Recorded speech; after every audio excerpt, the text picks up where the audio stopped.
Walking into my parents' house that evening, I sensed immediately that something felt wrong. The atmosphere carried an electric tension. Mother's greeting seemed overly enthusiastic as she reached for my jacket. Father's handshake held extra pressure. My younger sister Maya looked ready to burst with anticipation, shooting glances between our parents with that knowing expression I'd recognized since we were kids. "Rachel, sweetheart, we're so happy you could join us," Mother said, steering me toward the dining area where our weekly meal waited. Her hand pressed firmly against my shoulder blade. Everything looked immaculate. Mother's finest dishes gleamed under the chandelier. Wine glasses reserved for important occasions caught the light. Fresh lilies sat in the centerpiece. This gathering had been meticulously orchestrated. Settling into my customary chair facing Maya, I noticed her expression reminded me of childhood pranks. Father carved the prime rib with practiced skill while Mother served potatoes, asparagus, and the dinner rolls I'd always loved. Then I spotted it. A tan envelope tucked near Father's setting, one corner visible beneath his cloth napkin. My chest tightened. "How are things at the practice?" Mother asked with forced brightness. "Still maintaining those exhausting schedules." "Operations are strong," I replied simply, watching Father's eyes drift toward the envelope. "We've grown our client base 30% this quarter." Maya made a small dismissive sound. "So many clients packed into such limited space. You really need proper administrative oversight." Understanding dawned. I could see where this conversation was heading. Father cleared his throat, placing his utensils down with purposeful clanking. "Rachel, we've been considering your practice's future trajectory." I froze mid-bite, the food becoming tasteless. Mother jumped in seamlessly, as though they'd rehearsed their parts. "Enterprises run by families require family leadership, dear. Your father and I have discussed maintaining wellness path within our family structure long-term." "It isn't a family enterprise," I said carefully. "I established it independently. With our support," Father countered, reaching for the envelope. "And Maya has developed an outstanding proposal benefiting everyone." My sister straightened, barely containing her excitement. "I've created a comprehensive plan to become your operations director. I'd manage all the tedious administrative tasks while you concentrate on clients." She leaned closer, eyes bright. "I'm requesting just a 30% profit share, which seems quite reasonable given the expansion I'll generate." My pulse hammered in my ears. This wasn't a casual family dinner. It was a calculated ambush. Memories flooded back. Working overnight shifts in the medical center cafeteria during graduate school. Sending funds home to support Maya through her first year at university, while I survived on instant meals in a tiny studio with furniture salvaged from sidewalks. Studying past midnight after 16-hour clinical shifts. The $200,000 in educational debt that still drained my account monthly. "I already employ an operations director," I said, surprised by my steady tone. Mother waved dismissively. "But Maya has genuine interpersonal skills. Remember how she charmed Dr. Patterson at your practice launch? He barely acknowledged your presence." I remembered, just as I remembered Father dismissing my academic achievements at commencement while photographing Maya in my graduation regalia. I remembered Maya's temporary reception assistance last year that resulted in unauthorized price reductions for her university friends. The weeks I spent apologizing after her scheduling errors left some clients waiting hours while others were incorrectly turned away. "May I review what you've prepared?" I asked, gesturing toward the envelope. Father slid it across with a satisfied expression. "My legal counsel has already drafted everything. It simply requires your signature." "I could begin immediately," Maya said, clapping. "I already have concepts for redesigning your office." I took a measured sip of water, then set the glass precisely on its coaster. With deliberate movements, I reached for my leather case resting beside my chair. Before we proceed, I said, there's something you need to see. In the waited silence, I unlocked my case with a click that echoed sharply. Father's confident expression wavered as I withdrew a professional portfolio, the expensive one I'd purchased after securing the contract with Phoenix Athletic Medicine, a quiet reminder of achievements earned without their assistance. What's this? Father's voice held an unfamiliar tremor. Mother glanced nervously between her husband and Maya, her fingers twisting her napkin. Maya's triumphant smile began wilting as I carefully arranged documents on the table with the precision I applied to treatment protocols. 3 weeks ago, I finalized a management services contract with Southwest Healthcare Associates, I said, tapping the top page bearing their corporate emblem. They're managing all administrative functions at Wellness Path moving forward. Father grabbed for the papers, brow furrowed. You can't make such decisions without consulting family. Actually, I can. I slid another document toward him. I've highlighted section 5.2 for convenience. No family members may hold management positions without unanimous board approval. The board comprises myself and 2 partners from SHA. Maya's face flushed crimson. You orchestrated this deliberately. I made a strategic business decision, I said, maintaining eye contact with my sister. Based on previous experience. From my portfolio, I extracted a folder containing client feedback forms, meticulously organized chronologically. These are from last year when you worked at the practice. I didn't need to open it. The thickness conveyed everything. 18 scheduling conflicts causing double-booked treatment spaces. 27 unauthorized discounts, including 9 to your university friends. 34 billing errors that nearly triggered an insurance investigation. Mother reached across the table, her fingers stopping just short of mine.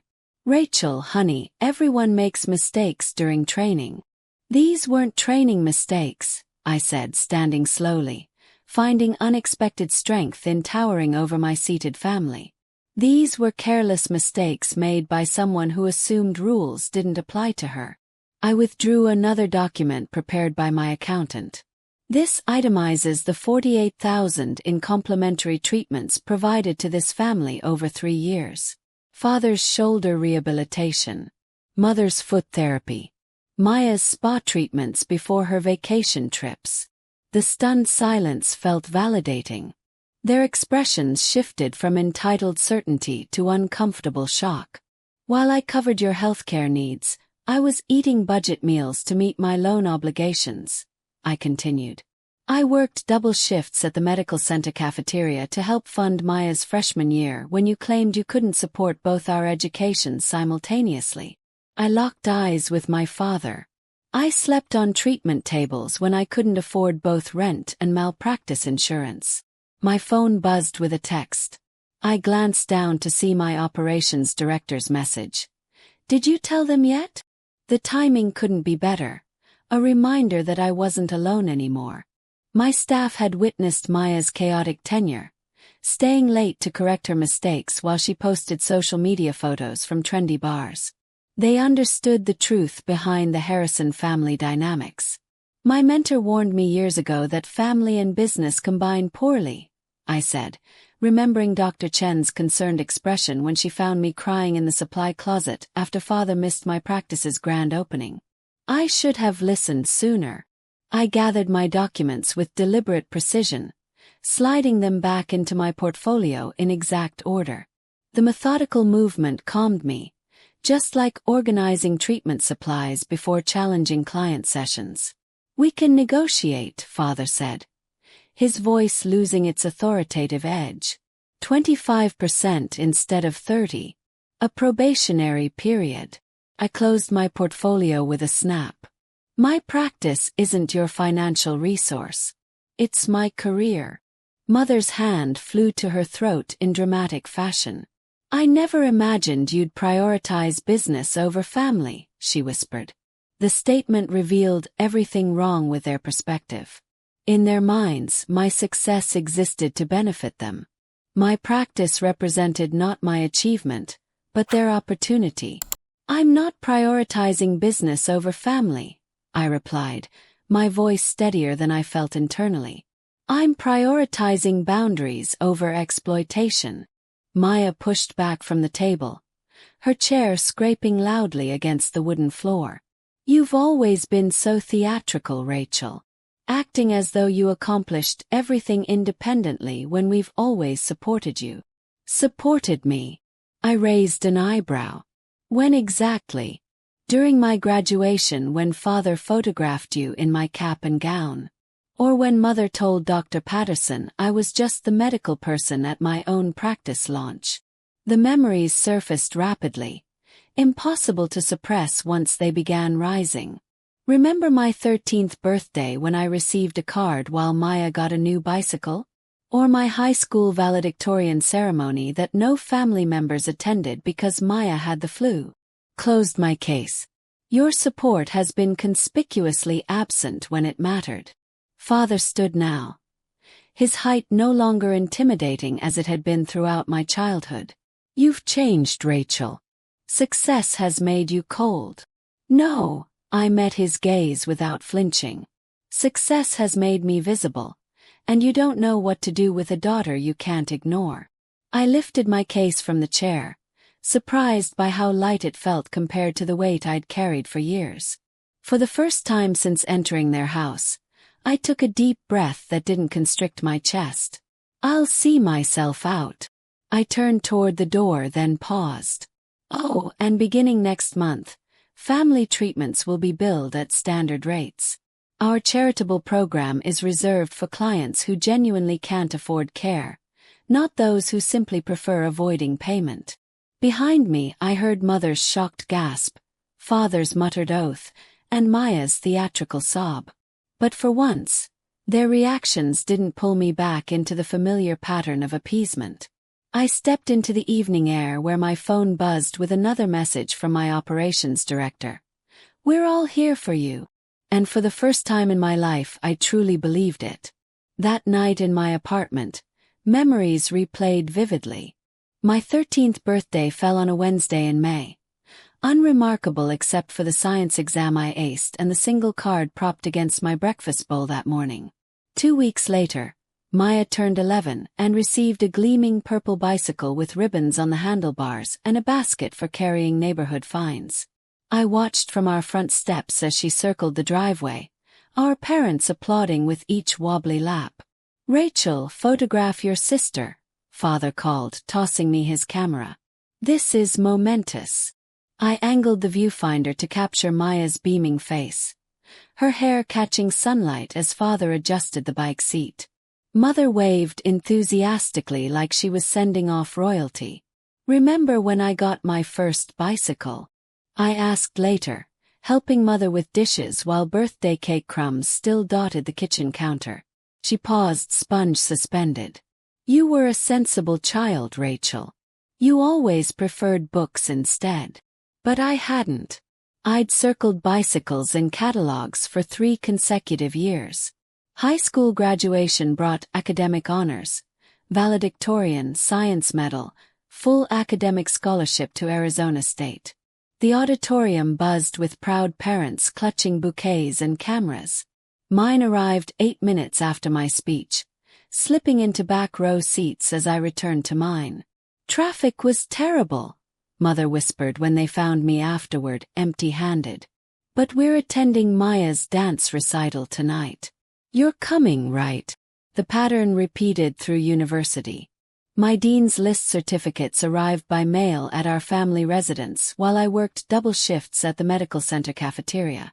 The envelopes remained unopened on the kitchen counter for weeks. When graduate school graduation finally arrived, I stood alone after the ceremony until Maya waved from across the courtyard. "There you are," she said, grabbing my mortarboard. "Father wants photographs of me in this. You don't mind, right?" For 20 minutes, I watched my parents photograph my sister wearing my hard-earned cap, their backs to my honors cords and the diploma clutched in my hands. Book knowledge doesn't build practices, Rachel, Father said later, returning my cap without meeting my eyes. 4 years after graduation, I hunched over my laptop past midnight, the practice dark except for my office light. Loan statements glared from the screen, $195,000 remaining, the monthly payments exceeding my rent.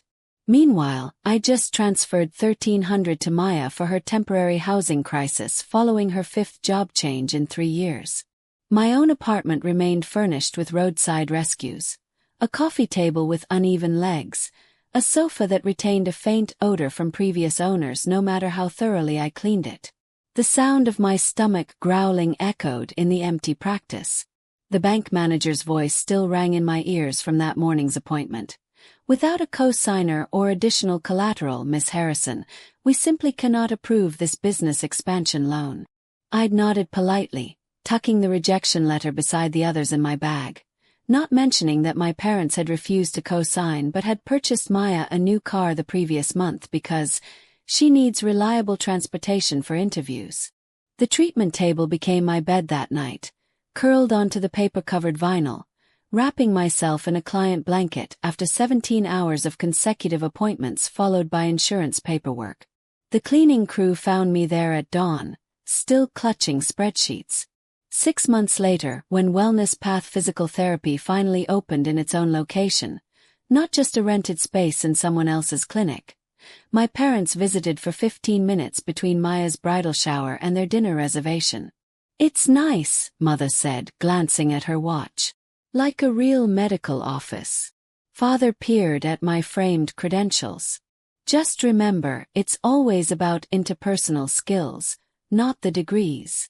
They left before the small reception began, missing the champagne toast from my 3-person staff and the ribbon-cutting photo for the local business journal. The summer Maya decided to help at the front desk became a professional nightmare. Her university friends received unauthorized discounts while regular clients found their appointments rescheduled or canceled entirely. Insurance forms piled up unprocessed until late-night hours when I discovered them stuffed into desk drawers. "They were so tedious," Maya explained when confronted. "Besides, they're just elderly people with Medicare. They don't have anywhere important to be." After she left, I spent weeks making personal calls to every affected client, rebuilding trust one apology at a time. The turning point came unexpectedly during a meeting with Blue Cross's regional provider representative. The stern-faced woman across my desk had rejected our previous 3 claim submissions. "Miss Harrison, your documentation simply doesn't meet our standards for." I slid a folder across the desk, interrupting her practiced rejection. "These are revised protocols I developed specifically addressing your guidelines. I've cross-referenced each treatment code with your latest manual." Her eyebrows rose as she flipped through meticulously annotated pages. "You did this yourself. Every night for 4 weeks." Her assessment was blunt. Most providers just argue or give up. 3 days later, the insurance company approved our entire claims backlog. Within months, physician referrals increased as word spread about our exceptional documentation and outcomes. The first profitable month arrived after 2 grueling years. I stared at the accounting software late one night, verifying the numbers 3 times before allowing myself to believe them. No one was there to celebrate with me, but for once, the silence felt like power rather than abandonment. I realized something profound as I locked up that night. My invisibility had become my superpower. While my family focused on Maya's charm and social connections, I built something substantial in the shadows. The skills I developed through years of self-reliance, persistence, precision, strategic thinking, now served as the foundation for my growing business. Jennifer Cole, my operations director, proved this theory when she declined a hospital position offering significantly more money to stay with Wellness Path. "They don't value people like you do," she told me, tearing up the offer letter. "I've worked in healthcare for 35 years, Rachel. What you're building here is special." When Maya's scheduling disasters created chaos, My staff stayed late without complaint, ordering pizza and tackling the backlog together. "We've got this," Marcus, my lead therapist, assured me as midnight approached. "Your sister's interesting, but we're a team." Every Friday morning, our staff meeting began with each person sharing both challenges and victories from the week. Every voice mattered, the cleaning staff included, a stark contrast to family gatherings where my input was routinely dismissed or interrupted. The call from Phoenix Rehabilitation Center's medical director came on an ordinary Tuesday afternoon. "We've been watching your outcomes data, Miss Harrison," she said without preamble. "Our orthopedic department wants to discuss a specialized treatment partnership." That evening, we gathered in the practice after hours, not for emergency rescheduling, but for celebration. 9 people now instead of the original 3, toasting with plastic cups and grocery store cake. "To Rachel," Jennifer called out, who saw possibilities while everyone else saw limitations. In the quiet after everyone left, I gently lifted my first business license from its frame, tracing the embossed seal with my fingertips. Tomorrow, I'd rehang it in the expanded reception area, a reminder that being overlooked sometimes allows you to build foundations no one expects to stand. 6 weeks after the confrontation at dinner, my corner office offered a panoramic view of Phoenix's skyline, though I'd positioned my desk to face the treatment floor instead. Through the glass wall, I watched Amanda guide Mrs. Chen through her post-stroke exercises. Amanda's patience mirrored what I strived for with every client, something my family never understood about healing. The contrast between my modest office and our state-of-the-art treatment areas wasn't accidental. While clients deserved cutting-edge equipment, I'd learned to function perfectly well with a second-hand desk and simple chair. Every dollar saved was reinvested where it counted. I straightened the original Wellness Path sign mounted on my wall, salvaged when we expanded last month from 3 treatment rooms to 16. From me alone to a team of 16 therapists who shared my vision of client-first care. My phone vibrated for the 3rd time today. "Mother again." I silenced it without looking at the message. It would be like yesterday's and the day before.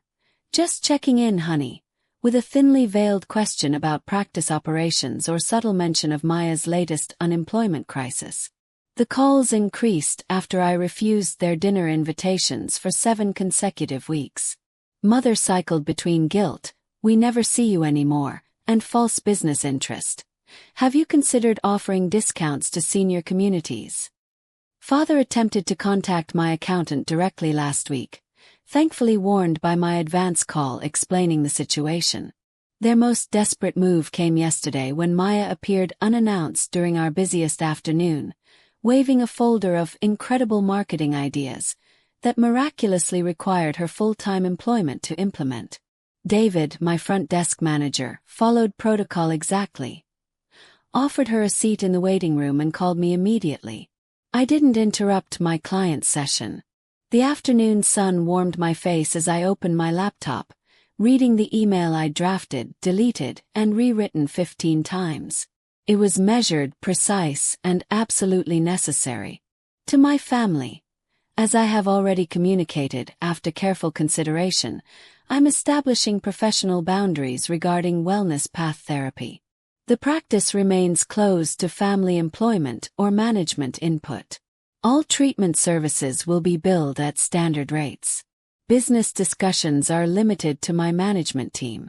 I remain open to rebuilding our personal relationship separate from my professional life. Rachel.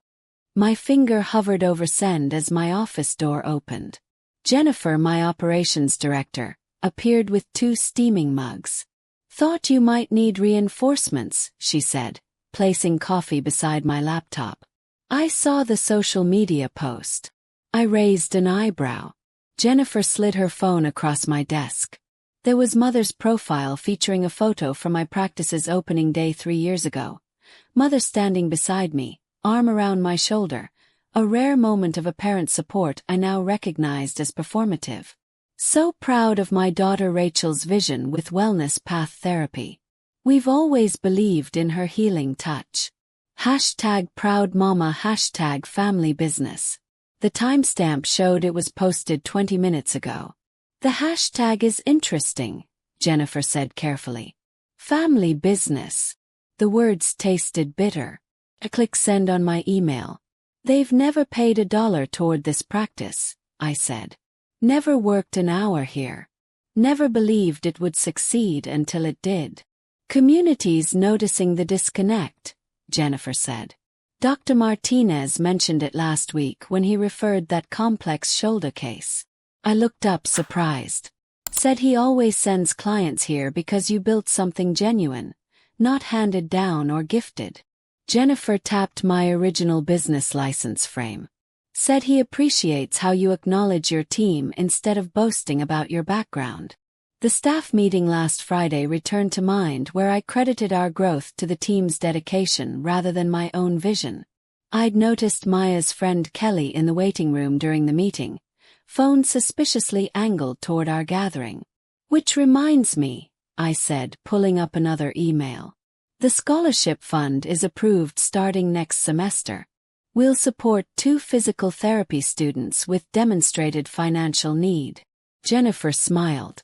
Your mother called that wasteful charity when she overheard us discussing it. Exactly why it matters. I stood stretching tired muscles.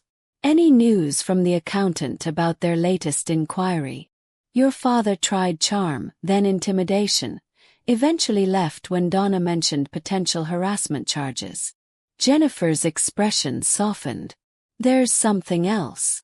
She pulled a handwritten note from her pocket. Your mother stopped by during lunch.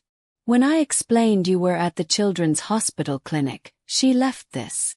The envelope bore my name in Mother's perfect cursive. Inside, tear-stained paper contained desperate pleadings about missing her daughter. The final line requested a family meeting to heal old wounds. At their house, naturally. On their terms. My phone chimed with a text from Maya. Miss you, big sis. Can we talk? Just us. Jennifer watched me process these latest maneuvers. Your father's letter arrived in yesterday's mail too. Very formal, suggesting family mediation with his attorney present. I laughed without humor. The tables have turned, I said. Their friends are asking questions. Community members are noticing discrepancies between their claims and reality. Through the window, I watched 2 therapists I'd hired from disadvantaged backgrounds guiding clients with the skill and compassion I'd fostered in our practice culture. The afternoon sun illuminated our expanded treatment floor, built from my vision, my labor, my persistence, despite years of family dismissal. What will you tell them? Jennifer asked. I placed the note in my desk drawer, joining other manipulative family communications I'd documented meticulously. When they're ready for a relationship that doesn't involve exploiting my success, I said, I'll listen. Until then, my priority is protecting what I've built. In the waiting room beyond my office, I noticed a familiar face. One of Maya's university friends who received unauthorized discounts last year. Today, she waited patiently, insurance card in hand, respect in her expression where entitlement once lived. The facade was crumbling. Finally, 2 weeks later, the morning air carried the scent of fresh coffee and possibility as I arrived at Riverside Cafe 20 minutes early. My chosen battlefield. Neutral territory with just enough ambient noise for privacy without isolation. I selected a corner table with clear sight lines to both entrances and settled into the chair facing the door. Old habits from years of watching for their approval. I arranged my leather portfolio precisely in front of me, its weight reassuring. Inside rested every text, email, and financial record documenting our entangled history. Evidence collected not with malice, but with the same methodical care I applied to client treatment plans. Can I get you something while you wait? The server approached with a genuine smile, notepad ready. Just black coffee, thank you. My voice sounded steadier than I felt. The ceramic mug arrived moments later, steam rising like the tension in my chest. Through the window, I spotted them walking from the parking lot. Father's shoulders squared beneath his polo shirt. Mother fidgeting with her necklace. Maya's confident stride betrayed by her nervous glances at our parents. They'd coordinated their outfits in navy and white tones, a united front. The bell above the door chimed as they entered. The moment they spotted me, their expressions shifted subtly. Father's jaw tightened. Mother's smile froze. Maya's eyes narrowed at the portfolio before me. "Rachel, honey." Mother reached to hug me, but I remained seated, forcing her to awkwardly pat my shoulder instead.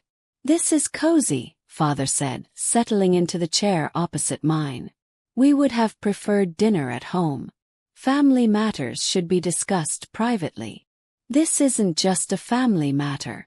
I tapped my finger on the portfolio. "This concerns my business."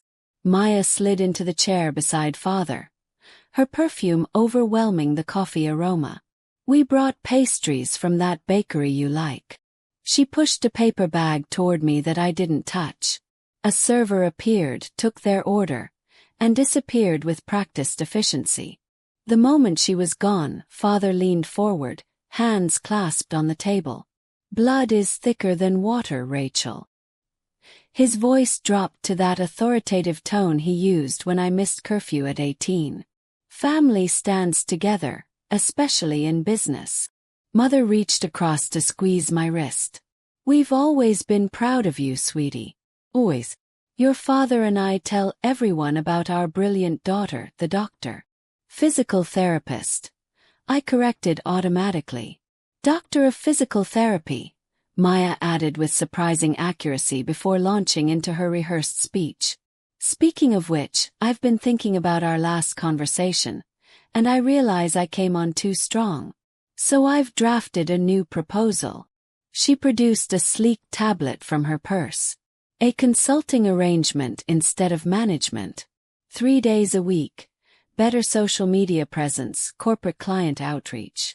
I took a deliberate sip of coffee, letting the bitter warmth fortify me. "Before we discuss any proposals, there's something you should know. The Robertsons asked me an interesting question at their anniversary party last weekend. The mention of our family friends caused all three to stiffen. They congratulated me on my family partnership and asked when you'd all joined my practice." I opened the portfolio, revealing a neatly organized collection of papers. "They seemed surprised when I told them you weren't partners in my business." Father's face flushed.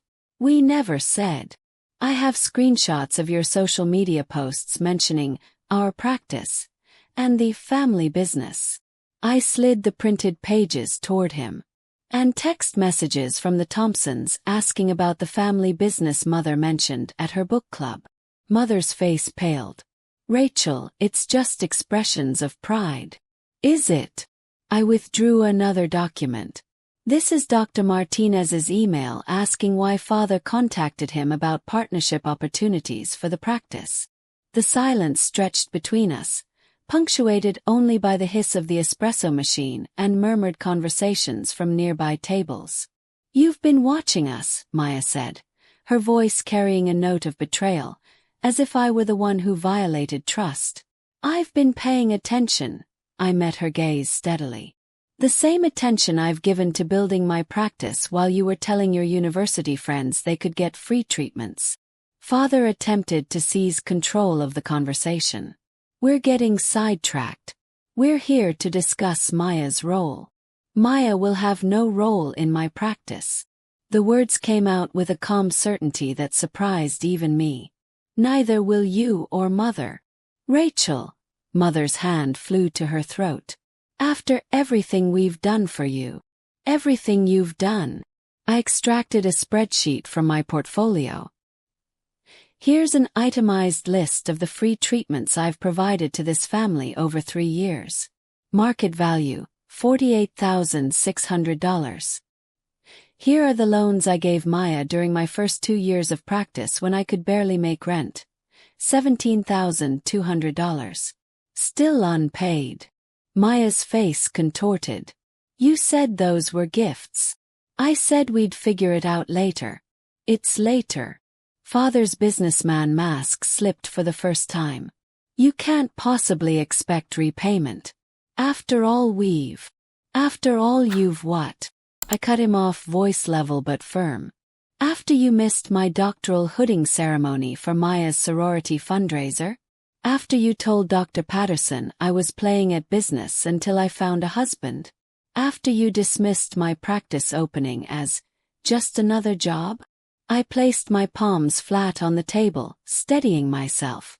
These are my terms for any future relationship. First, my business decisions are mine alone.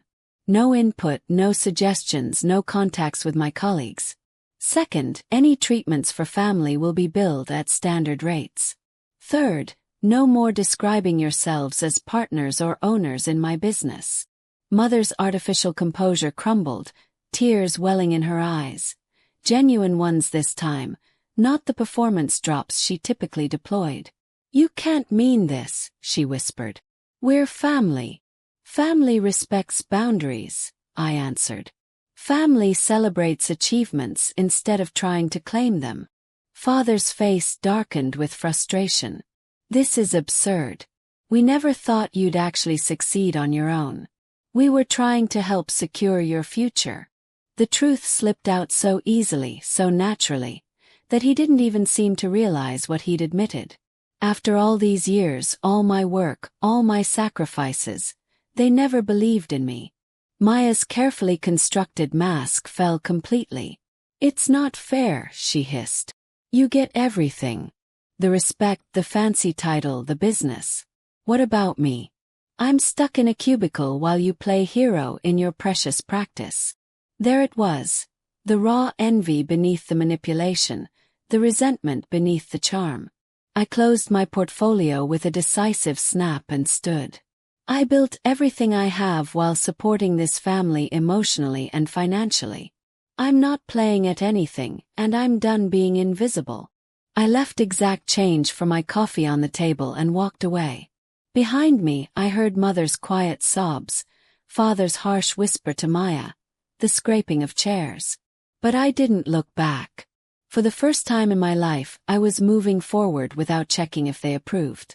The weight of their expectations fell from my shoulders with each step, and I walked into the sunlight, standing taller than when I arrived. I stood at the picture window of my expanded practice, watching the afternoon light paint golden highlights across the Phoenix skyline. 1 year had passed since that fateful Sunday dinner, and the view before me mirrored the transformation within. Dr. Harrison, your 3 o'clock is ready. Amanda, my lead therapist, appeared at my side, clipboard in hand. It's Mrs. Stevens's final session. Perfect timing. I smiled, genuine warmth spreading through my chest. The waiting room bustled with activity, a stark contrast to the cramped space where I began. Now clients sat in comfortable chairs beneath framed community service awards that had joined my original business license on the wall. The waiting list for new clients stretched 3 months out, a testament to the reputation we'd built. Mrs. Stevens, an elderly woman with bright eyes and a spine curved from decades of hard work, beamed as I entered the treatment room. There she is, she announced to no one in particular. The miracle worker herself. I laughed, setting her chart aside. The miracle was your dedication to the home exercises. Nonsense, she waved a weathered hand. My granddaughter says you're the best in Phoenix. And that girl researches everything. As I guided Mrs. Stevens through her final stretches, I caught my reflection in the treatment room mirror. The tight shoulders and defensive posture that once characterized my stance had softened. I stood taller now, grounded in my worth. Later I welcomed 3 new graduates to my mentorship program.